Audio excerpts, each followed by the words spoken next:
Morning সুপ্রভাত। বান্টি এসে গেছে। এই যে ডিউটি থেকে বেরোলাম, বেরিয়ে বাস স্ট্যান্ডের দিকে যাচ্ছি। কালকে বেরু করতে গেছিলাম, বেরু করে সোজা ডিরেক্ট ডিউটি চলে এসেছিলাম। দিয়ে যা এই যে কালকে ড্রেসটা এই জন্য পরে আছি। ডিউটি করে এবার বাড়ি যাচ্ছি। আজ আবার মঙ্গলবার, নিরামিষের দিন।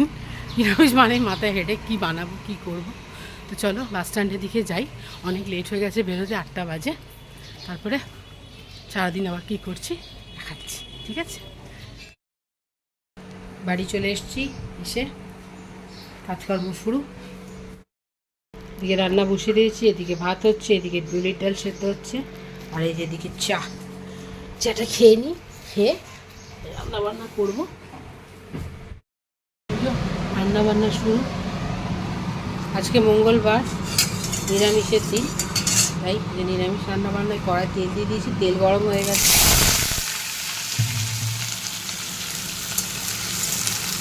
আজকে ঝিঙে আলু পোস্ত করবো। কড়াইকে আলুগুলো একটু ভেজে নিই, তারপরে ঝিঙে দেবো। এই যে পোস্তটাকে বেটে নেবো কড়াইতে। আমি পোস্ত সর্ষে এগুলো সব শিলেই বাটি। পোস্তটা বাটবো, এদিকে ঝিঙে আলুটা ভাজাভাজি হচ্ছে, হোক পোস্তটা। আলুগুলো মোটামুটি ভাজাভাজি হয়ে গেছে, এবার ঝিঙেগুলো দিই। ঝিঙেগুলো দিয়ে একটু ভাজাভাজি করি, তারপরে পোস্ত বেটে রেখেছি। আলুগুলো মোটামুটি ভাজাভাজি হয়ে গেছে, এবার ঝিঙেগুলো দিই। ঝিঙেগুলো দিয়ে একটু ভাজাভাজি করি, তারপরে পোস্ত বেটে রেখেছি। এই যে নুন লঙ্কা হলুদ দিয়ে একটু ভাজাভুজি করে নিলাম। এবার এর মধ্যে পোস্ত আর কাঁচা লঙ্কা বেটে রেখেছি দিয়ে দিলাম। একটু ভালো করে কষে নেবো।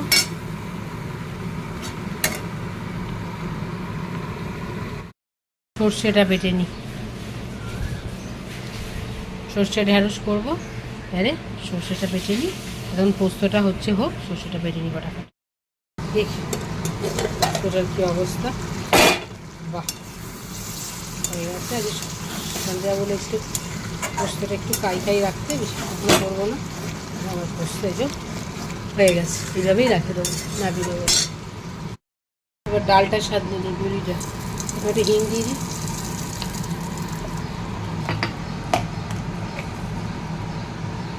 5 ফোড়ন।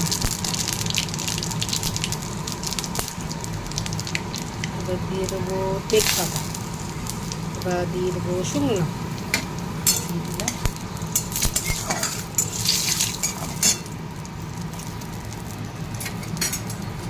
এবার এর মধ্যে একটু আদা বাটা দেবো।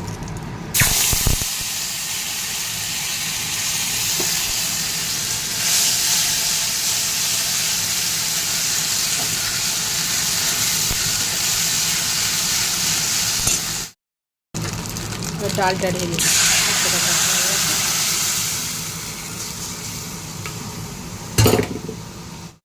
এই যে ডাল রেডি, টকবক করে ফুটছে।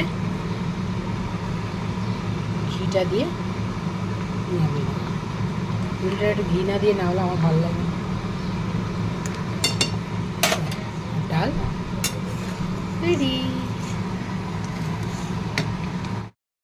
খেতে দিয়ে দিয়েছি। এই যে খাচ্ছি ডাল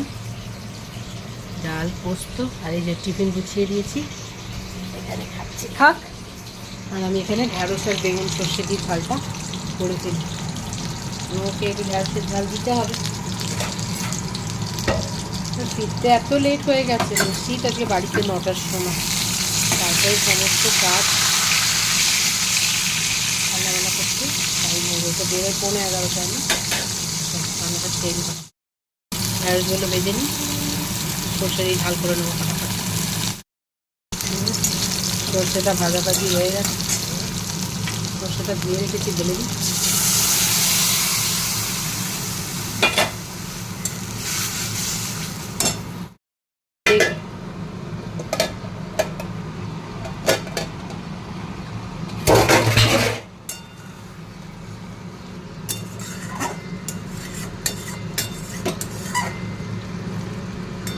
সর্ষে ঢেঁড়স ডান,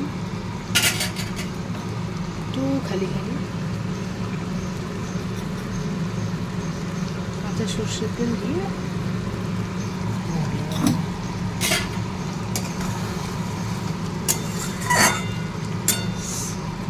হয়ে গেছে। সর্ষের তেল দিয়েছি, একটু চাপা দিয়ে দিই, বন্ধ করে দিই, একটু স্ট্যান্ডিং রেখে দমে থাক। সর্ষের তেলের গন্ধটা তাহলে ভিতরে অ্যাবজর্ব হয়ে যাবে। অফিস চলে যাচ্ছে।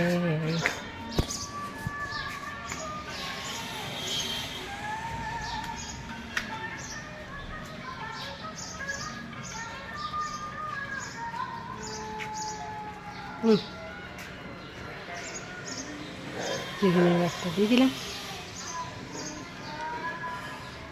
গরম পড়ে গেছে ভালো।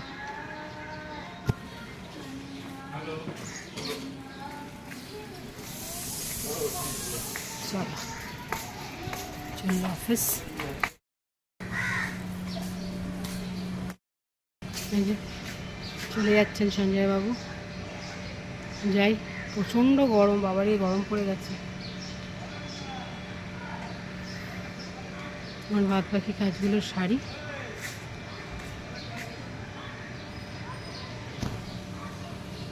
চলে গেল, যাই এবার ঘরে গিয়ে অনেক কাজগুলো সেরে। বাপরে, এই মেয়েটার আমার এত তাড়া, একটু তাড়াতাড়ি করে না, দেরি করবে। যাওয়ার সময় দেখ, এই যে আমার রাজধানী এক্সপ্রেস সবসময় দৌড়াচ্ছে, এত তাড়া ওর জীবন। টাইম মতো করবে না, যাওয়ার সময় তাড়াহুড়ো লাগিয়ে দেবে। ওই যে এসে গেছে সানা তোমার র্যাপিডো ইটস কামিং বেটা।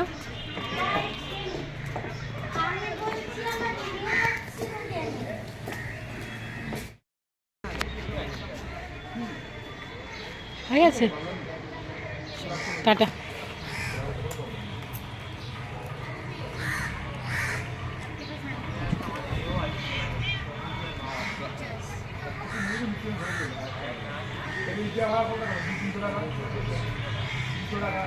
সানা চলে যাচ্ছে, সানা র্যাপিডো এসে গেছে।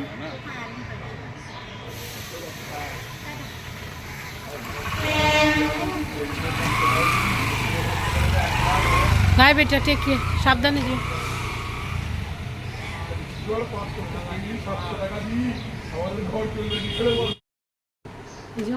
সানা চলে গেল, সঞ্জয় চলে গেল, সব কাজও আমার শেষ মোটামুটি।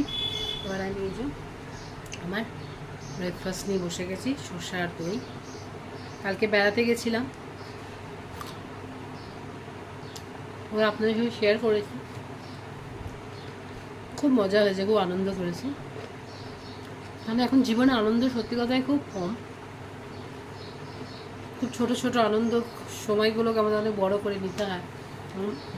প্রত্যেকটা মানুষ যে যার লাইফে এত বিজি হয়ে গেছে যে আলাদা করে আর সময় পায় না।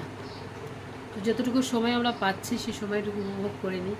যাই হোক, কালকে সবাই মিলে আমরা গিয়েছিলাম বেড়াতে। আমার ম্যাডাম দিদি, মানে আমার যে পেশেন্ট উনি, আমার বড় যা, তার বৌমা, আমার বড় ভাসুর, আমরা সবাই গেছি। আমার বড় ভাসুর ওনার গাড়ি চালায়, তো সেই জন্যে আমাদের ফ্যামিলির মতো রিলেশন ওনার সাথে। তো উনি আমাদেরকে নিয়ে বেড়াতে নিয়ে গেছিলেন রায়চকে। আমরা খুব আনন্দ করেছি, অনেক মজা হয়েছে। তারই মধ্যে আরেকটা দুঃখের খবর আমাদের কাছে এসছে, যেটা আমাদের খুব মন খারাপ করে দিয়েছে কদিন ধরে। সানার ছোট্টবেলাকার বন্ধু, একসাথে স্কুলে পড়তো, মানে এখন তোরা সব কলেজে। তো এখনও তার সাথে ওর ফ্রেন্ডশিপ, খুব ভালো ফ্রেন্ডশিপ আছে। তাদের বাড়িতে আমরা ঈদে আর তার বার্থডেতে আমরা প্রত্যেক বছর যাই, ওটা কখনো মিস হয় না। তো যাই হোক, পরশু দিনকে আমাকে রাত্রে ফোন করেছিল জয়া, যে ওর বাবার ক্যান্সার হয়েছে, লাংসে ক্যান্সার। তো বাচ্চাটা শুনে খুবই মন খারাপ হয়েছে, আমাদের সবারই খুবই মন খারাপ। কালকে হয়তো যেতে হয়েছে, আনন্দ করতে হয়েছে, করেছি, কারণ ভেতরে ভেতরে একটা কষ্ট ছিল, কষ্ট আছে। কারণ যে মানুষগুলোকে আমরা সুস্থ দেখি আমাদের চোখের সামনে, আর এত ভালো মানুষ যে হঠাৎ করে এরকম অসুস্থ হয়ে যাবে বা এরকম ধরনের একটা খবর শুনবো ভাবিনি। খুবই অসুস্থ হয়ে পড়েছে। ডাক্তাররা তো বলছে যে খুব একটা ভালো স্টেজে নেই। যাই হোক, ওনার ট্রিটমেন্ট এখনও সেভাবে শুরু হয়নি, সব টেস্টই চলছে। তো জানি না কি হবে শেষ পর্যন্ত, বাট ইচ্ছা আছে আজকে একবার যাবো সানাকে নিয়ে, সানা আসুক, দেখিনি ওর কি ক্লাস আছে আজকে, তো যদি পারি বিকেলে আজকে একবার যাবো ওদের সাথে দেখা করতে, যেটা যাবো ভাবছি, বাট কীভাবে যাব, কীভাবে ফেস করবো ওদেরকে জানি না, ফেস তো করতেই হবে। কষ্ট লাগছে, সঞ্জয়েরও মন ভালো না, বলছে জানো কাল একটা অফিস করছি সারাক্ষণই মনটা খারাপ, সবাই জিজ্ঞেস করছে কি হয়েছে, কিন্তু সবাইকে তো সব কিছু শেয়ার করা যায় না। তো যাই হোক, আমি আমার ভালো মন্দগুলো আপনাদের সাথে শেয়ার করি, সেই জন্য আজকে আমার দুঃখটা আমার আনন্দটা যেমনি কালকে ভাগ করে নিয়েছিলাম আপনাদের সামনে, আজকে আমার দুঃখটাও আপনাদের সঙ্গে ভাগ করে নিলাম। খুবই দুঃখে, যাই হোক ঠাকুরের কাছে প্রে করি উনি সুস্থ হয়ে যান, ভালো থাকুন। মেয়েটাও অসুস্থ, মেয়েটার একটু প্রবলেম আছে শারীরিক, ছোট্টবেলা থেকেই বাবার উপরেই ডিপেন্ডেন্ট ওরা, বাবার যদি কিছু হয়ে যায় সংসারটা পুরো ভেসে যাবে। মেয়েটা এখনও পড়াশোনাটাও কমপ্লিট হয়নি, ওর এখনও গ্র্যাজুয়েশন গ্র্যাজুয়েট হতো এখনও, হ্যাঁ 1 বছর বাকি, সেকেন্ড ইয়ারে পড়ছে, গ্র্যাজুয়েশনটা কমপ্লিট করতে এখনও 1 বছরও বাকি। জানি না কী হবে, কি ভগবান কি লিখে রেখেছেন ওদের জন্য। যাই হোক, আমি সবার কাছে একটার জন্যই কথাগুলো বলা, সবাই মিলে একটু প্রে করবেন যেন সুস্থ হয়ে যায়, সংসারটা যেন ভেসে না যায়, ওরা ভালো থাকে। ভালোবাসি ওদেরকে আমরা, ওরাও আমাদের খুব ভালোবাসে, আমাদের সমস্ত সুখে দুঃখে ওরাও আমাদের পাশে এসে দাঁড়ায়, আমরা ওদের পাশে দাঁড়াই। তো এটা শুনে খুব কষ্ট লাগছে, ওই জন্য আমার আজকে আসা, আপনাদের সামনে এই কথাটা তুলে ধরা, যে আমি চাই আপনারা সকলে ওনার জন্য একটু প্রে করুন যেন উনি সুস্থ হয়ে ওঠে, কোনো খারাপ কিছু না না হয়, হয়েছে যে রোগটা ঠিক আছে, বাট যেন ট্রিটমেন্টটা অন্তত করিয়ে বেঁচে থাকতে পারে মানুষটা ওদের সাথে, ওরা বড্ড একা হয়ে যাবে, ভেসে যাবে। এটাই আমার উচিত না সোশ্যাল মিডিয়ায় এসে চোখের জল ফেলা, কিন্তু পারছি না চোখের জলটা বাঁধ না। যাই হোক, আপনারা সবাই একটু প্রে করবেন, আমি সেই জন্যই আপনাদের সামনে ভিডিওটা বানালাম, একটু প্রে করবেন যেন উনি তাড়াতাড়ি সুস্থ হয়ে ওঠে। যাই হোক, আর এখানে কথা বাড়াচ্ছি, আর সেরকম কিছু বলার মতো নেই আমার কাছে, আসার মনটা সত্যি ভালো লাগছে না। একটু সবাই প্লিজ আপনারা একটু ওনার জন্য একটু প্রে করুন, কিন্তু উনি তাড়াতাড়ি সুস্থ হয়ে ওঠেন, ভালো থাকে, আর কিছু বলার নেই। প্লিজ সবাই একটু ওনার জন্য প্রে করুন। এখন ঘড়িতে 1:45 বাজে, তো ভাবলাম চলো এবার লাঞ্চটা সেরে নিই। সানা ম্যাডাম আস্তে আস্তে তো 3টে সাড়ে 3টে অপেক্ষা করে লাভ নেই, খেয়ে নিই। একা একা খেতে ভালো লাগে না, কিন্তু কী করবো, খেতে হবে, মনটাও ভালো নেই। ঠিক আছে, সব লাঞ্চটা করে নিই। এই যে লাঞ্চে আমার এই যে সাদা ভাত, মুলির ডাল, ভেন্ডি আর বেগুন সর্ষে দিয়ে করেছি, আর এই যে ঝিঙে আলুর পোস্ত। চলো লাঞ্চটা এবার সেরে ফেলি তাড়াতাড়ি, অনেক বেলা হয়েছে।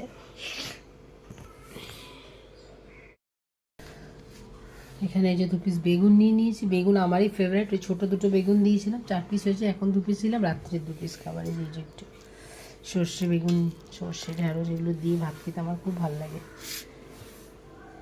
চলো খেয়ে নিই।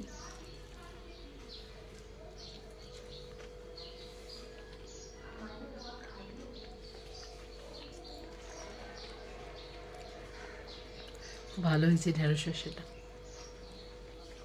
সানা আর সঞ্জয় ঢ্যাঁড়স ভীষণ ফেভারিট। সানা আবার সব সবজি খায় না, তো খেতেই চায় না, প্রচণ্ড চুজি, তো সবজির মধ্যে একটু ঢ্যাঁড়সটা খেতেই ভালোবাসে। আর নিরামিষ হলে তো একটু ঝামেলা করে, তো এই ঢ্যাঁড়স ট্যাঁড়স বানাতে খেয়ে নেয়। আলু পোস্ত খেতেও ভালোবাসে, ওই জন্য আমি ঝিঙে দিয়েছি বলে বলবো, মানে ঝিঙে দিয়েছো কেন, শুধু আলু পোস্ত বানাতে পারো, ঝামেলা। আচ্ছা ছেড়ে দিই। আজকে এখানে চা খেতে এসেছি ডিউটি যাওয়ার আগে।